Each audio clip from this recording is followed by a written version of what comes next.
And hello everybody, my name is NikoTheLegend, also known as the well-mannered teenager, the snowflake, and the rambling idiot. And today we're talking about something a little different, something that you might not have known or forgotten, or maybe you just done it and it didn't make sense to you at all.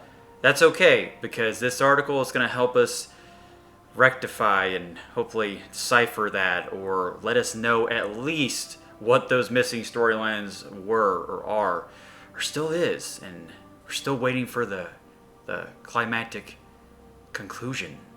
Or maybe not so climactic. But hey, before we get into the top 10 Mass Effect storylines that were dropped, I'm NikoTheLegend, of course. I appreciate you guys stopping by. If you like what you saw today in the channel, feel free to subscribe to NikoTheLegend and check out his other stuff with the links down below. Alright, appreciate that. Now, this thing right here, this isn't like some special top 10 list that I made up. This is from the gamer that has come across the storylines that have been missing. So I'm going to show you here, and we're going to go down together in the list and read it. Now, we don't have to go so far into details here, but just enough to get some clarification. And this will be kind of fun, because I looked over this. Ta-da! Alright, I looked over this, did a little bit of my own. I'm like, oh yeah, I forgot about that. Oh yeah, they never really had an end to that. Oh, well, maybe it was continued on in the other games, but it didn't have an ending overall, and maybe we'll see some of this stuff in Mass Effect 4, or 5, 6, 7, 8. You never know, right? They could easily throw it in. Okay, so, like I said, top 10 storylines that were dropped from the Mass Effect series. With the Legendary Edition of Mass Effect right around the corner, it's exciting to learn that some fans are going to be experiencing the first game for the first time. Those who remember the first installation of the franchise have fond memories of Saren, Indoctrination, Liara, and so many other staples of the franchise. Yet, there are other recollections that only the most hardcore fans will be able to bring to mind. With such a solid foundation to build on, gamers are grateful for the various plot lines that survive. But after playing the first game, it's also worth looking at the stories that either tapered off or were outright dropped after giving players an enticing first taste. Alright, so we got the grand opening here. So what is number 10?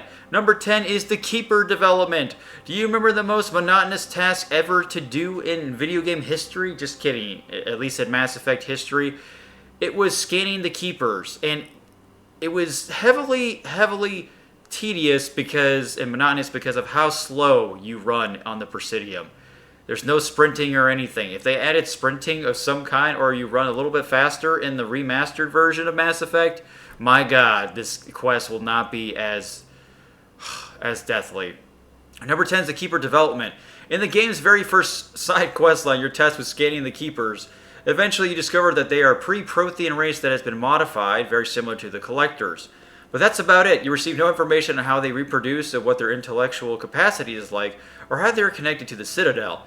They take turns both assisting and hindering some of the worst villains in Mass Effect, but players never get to understand the rationale behind these activities. Well, also the Keepers are kind of like the gatekeepers. I mean, it's in the name themselves. The gatekeepers of the Citadel, because the Citadel itself is like a gateway for the Reapers to come in, right? One of them. Or like a transporting type place, from point A to point B, and we saw that at the end of Mass Effect 1. And the Keepers were kind of there to make sure that happens. They are working. I would say they were always working for the Reapers, since they have been pretty much rewritten like the Collectors. And, I kind of like that mystery about them. They just mind their own business. They don't bother anybody. And they're just this race that it's just tinkering away, making sure all the calculations are right. And you do a quest for the guy, right, to scan the Keepers, and he wants to know what they're all about. So that, I always thought that was interesting. I hope maybe there'll be added context in the Legendary Edition. I doubt it, but maybe we'll see them. Maybe they're going to make their grand opening in the next Mass Effect. Who knows? Number 9, Shiara, the Asari Consort. Yes, one of the first people you could romance in the game. Oh, we all remember the hand on the bubble glass, don't we? But that can only happen if you pick the right decision, so be weary of this one. Before Liara swooped in and became everybody's favorite companion, there was a reasonable expectation that your first Asari traveling buddy was going to be Shiara. You can even have a brief filing with her after finding out about her powers of perception. Unfortunately, it never goes further than that, and she disappears. They placed her back into the Citadel DLC for Mass Effect 3, but she reveals nothing significant about her past, or more importantly, your future. Yeah, which I forgot about that. I forgot that she was in the Citadel DLC. It's been a while since I've done that DLC. I've honestly only done it like once or twice. Great times, either time. Great, great, great.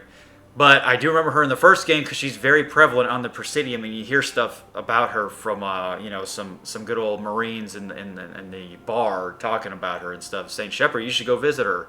And you're like, okay. And you do, and it's just like, whoa, this chick is crazy. This chick wants the Shepard.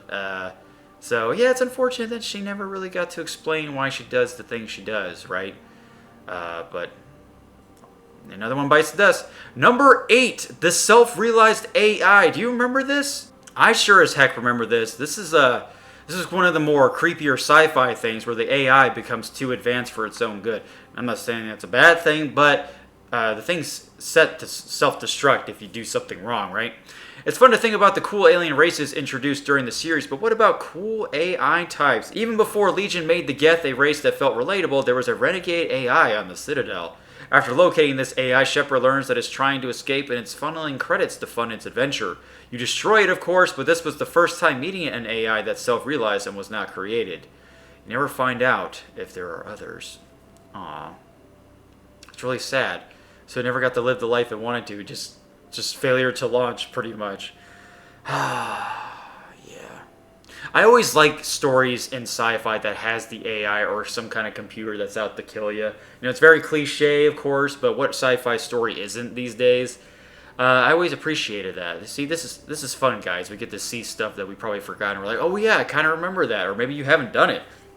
Because Mass Effect 1 had a lot of great potential of quests that could have expanded into something even bigger, but some of them fell short because I feel like they had so many ideas they just tried to shove them all into one thing. Mako controls? Probably not. Number 7, our first taste of Cerberus experiments. This is one of the better side quests that you can do in Mass Effect 1. Seriously, it's pretty good to do. It's a very creepy type of mission. Although, a lot of the times when you're traveling from planet to planet in Mass Effect 1, it's a little tedious, a little boring, but the story itself, the quest itself, is very interesting because Cerberus has left its mark early on in the Shepard career, and we probably didn't even realize it until it was too late. Science can be a game where everybody loses in the end. Just ask the deceptively dynamic Urdnot Rex about that. When you discover that Cerberus is engaged in a scientific activity involving thresher moths, the Rachni, and human test subjects, you naturally think the conclusion of the experiment would be coming up. Yet, even as you venture around space working for Cerberus, this particular study never once comes up again. You find out a million other things about Cerberus, but never get to the bottom of this particular experiment. Yes, the Great Toulouse Man. Don't even know who's behind the entire operation until the second game, because he's the head honcho of Cerberus, so we can safely assume that he's, was curious about these different species and stuff like that. And, it's probably for the betterment of mankind. It's never for the betterment of the species itself, because that's how Cerberus is. They are an extremist human group. And, some things are better left unsolved. I'm sorry. Some lids should just stay on the pot at all times, even no matter how much it boils. You're in for a rude awakening. Number 6, this one I don't really remember. Wait, is this?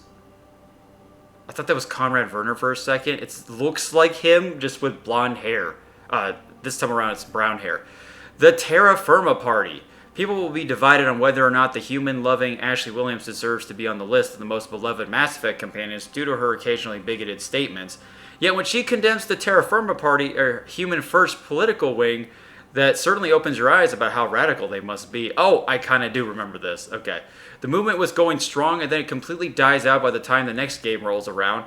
Even if you make all the choices that make humanity look superior or independent, there's no mention of them. In fact, the anti-human campaign has become a much stronger initiative. Maybe they got some horrible flack for that besides blue butt on the news. I doubt it. It was all about the blue butt or the Ashley butt on the news when Mass Effect came out. But I do remember this, and there actually are some things that happen like that in Andromeda, but not necessarily in terms of human first political stuff, but deciding who gets to leave cryostasis first and what's the hold up, that type of stuff, rioting against all that, which was kind of cool. Yeah, you don't hear me complimenting Andromeda that much. You never heard it here. But the Terra Firma Party, I don't know if there are other occasions like that in the second and third game. If there were, let me know. If there were, like, human first political, or maybe just, like, Krogan first, or Turians first type thing. Anti-human or anti-Solarian type movements. I want to, kind of curious if they did dabble a little bit. But if not, that's a shame. Because this is something that's so topical these days anyway, right? Ooh, now this one's good because she comes back in the second game, although she doesn't do too much in the second game. But it's nice to see her. Helena Blake's disappearing game. This is one of the better Mass Effect 1 quests. Mass Effect was from an era well before all the Renegade interrupts were available, but had that mechanic been around, you better have been doing business with Helena Blake. Would have given you more than one opportunity to act like a brute enforcer. You can find Helena Blake again in the early hours of Mass Effect 2 on Omega, but she's claimed to just be doing nothing. True to her word, you never really hear anything from her again. This is the same woman that was willing to die to run an interstellar crime syndicate, and she had dreams of getting rid of all the violence and slavery that made these criminals unpopular. How did she lose her passion?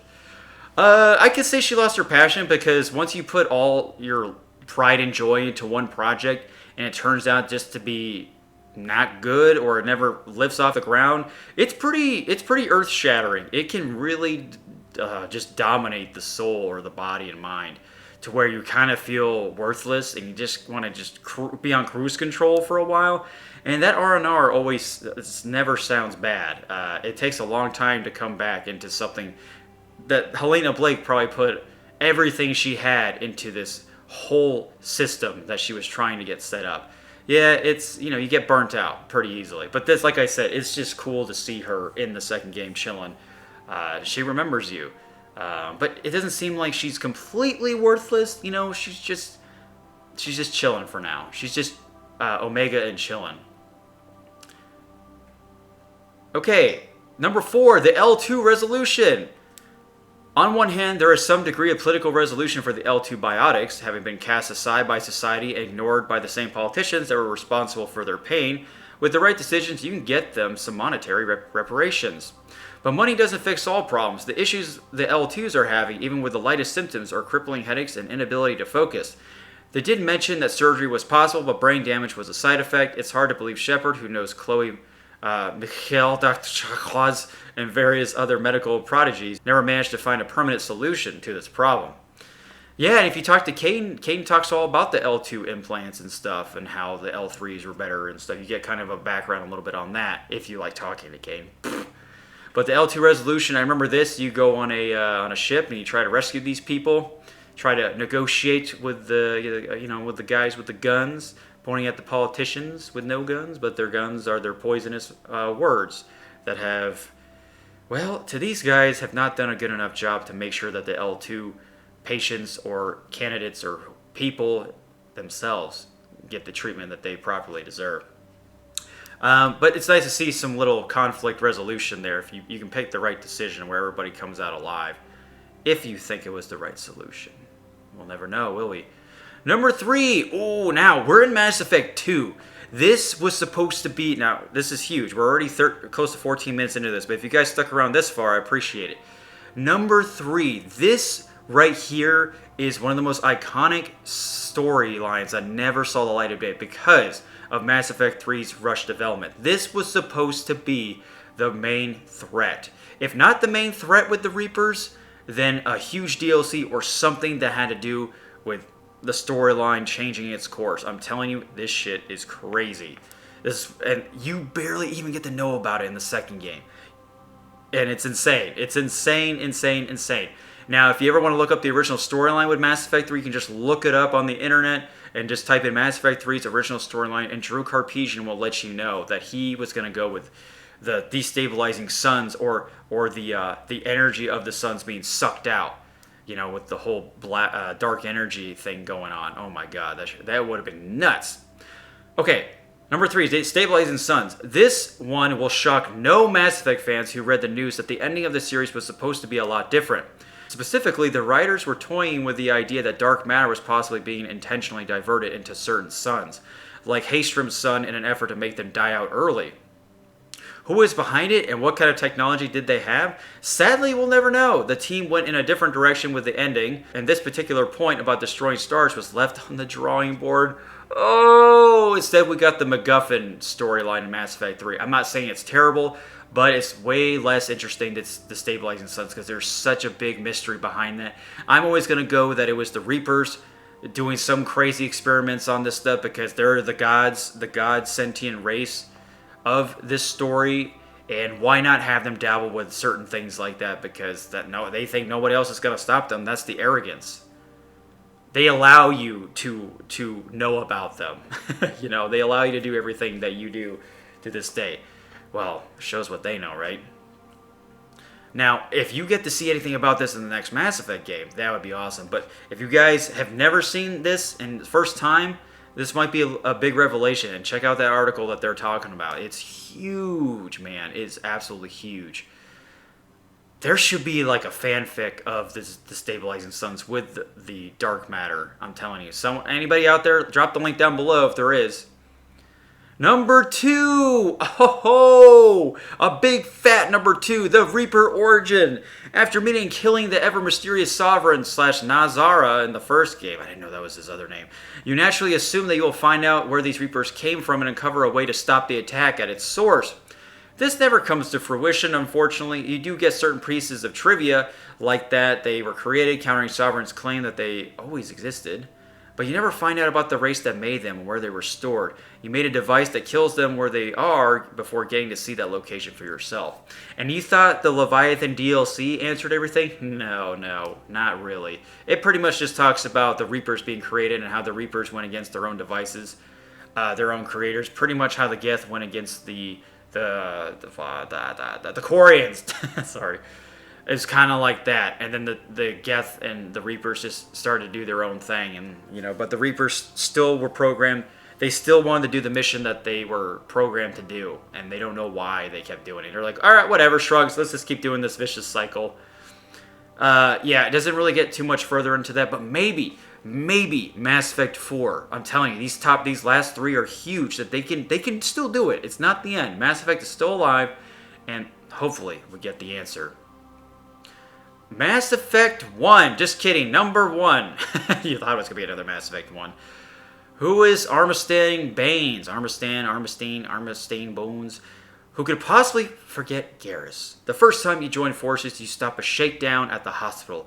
After doing some exploring, you find out that the thugs are working for a certain Armistein Baines. I'm sorry if I'm butchering that. After more digging that gets responses from the top military admirals, you find out that Baines was found dead a long time ago. In a passive conversation in Mass Effect 3, you hear that Baines used to work for Cerberus, but you never get to find out how he faked his death, what he's up to, and why he's shaking down medical personnel. Yet, this reminds me of the mysterious benefactor that we so well know from Mass Effect Andromeda. Mysterious Benefactor was a huge part of Andromeda storyline, which was actually, it was pretty interesting, and then it comes to a dead end because it was supposed to be DLC or something. Maybe we'll see it in Mass Effect 4 or Mass Effect 5, but this is another missing files case, missing persons case. It's like, who was this person? Why are they doing this? Where? Who? What? When? How? Another big mystery. But you know what? Now that we've read all this, let me tell you something, guys. Some of these are things that maybe the storyline's not being finished because the developers didn't have enough time, or they were waiting for the right moment to put it in further installments or future installments. Or maybe they just wanted to leave it as a mystery. Sometimes it's more fun that way. To have things not completely spilled out for you, to where your imagination runs wild. Am I right? I think that's a great thing. You always want the reader, listener, the player, the game, playing the games, reading the books, whatever you want to call it. You always want to leave them in a state of, fan theories are coming. They're exploding in my head right now. And then, I agree, it's nice to have closure, but this is one of the main reasons why these games stay alive for so long, because there's so many unsolved mysteries, unsolved cases that just lie in the shadows for a very long time until maybe somebody solves it, or one of the developers or creators decides to be like, all right, I've had them, we played around enough, let's solve this for them. But that's the thing with the sci-fi storylines. The universe and the galaxy, the Milky Way galaxy itself, is a very big place. And this stuff happens all the time where mysteries and cases go unsolved. And that's great. I like how the keepers are that mysterious. I like that we don't know who the mysterious benefactor is entirely. Although it's speculated that it was the elusive man. But I'm just saying, like in hindsight, just thinking about it, I like the Reaper's origins are still a bit of a mystery. Although I do hope you were able to solve it because they're like such a big part of the story. But I'm just saying, in general, I like discovering these things with my imagination can run wild for a long time, and then maybe later on we eventually see it. But this is good stuff. I like reading all about this, and I think you guys did as well. And that has been, folks, the top 10 storylines that were dropped for Mass Effect series trilogy. I'm going to say trilogy because the Andromeda had nothing really mysterious. Just kidding. Even though I just talked about it. So, guys, what do you think? What did you think about this top 10 storylines, or just 10 storylines in general? Did you think it was worth not knowing? Do you think we should know? Were these storylines that you forgot has been thrown under the rug because you just thought they were just whatever? They didn't really intervene with my storyline anyway. I'm just gonna keep saving the galaxy. Sometimes these side quests go like that because the impact of them don't really see the surface. They don't go out. The developers don't go out of their way entirely to make sure you feel that impact of these side quests or the decisions you make, or even some of the main quests are like that too. There's some main quests in plenty of games that don't feel as impactful as the other main quests. So is this how you felt when you read about this? When I read this to you guys? Let me know down in the comments below. What are some other storylines that this list doesn't have that we're all wondering about to this day in the Mass Effect universe? This has been fun. This is a very fun one, very free verse, and I hope you stuck around. If you did, feel free to subscribe to the NikoTheLegend channel. I appreciate it. I'm here on Twitter and Discord. I'm here on Twitch and YouTube. It has been my pleasure, Pathfinders, and I hope you do enjoy what the Rambling Idiot, the Snowflake, and the well-mannered teenager Nico has offered today. Take care, everyone.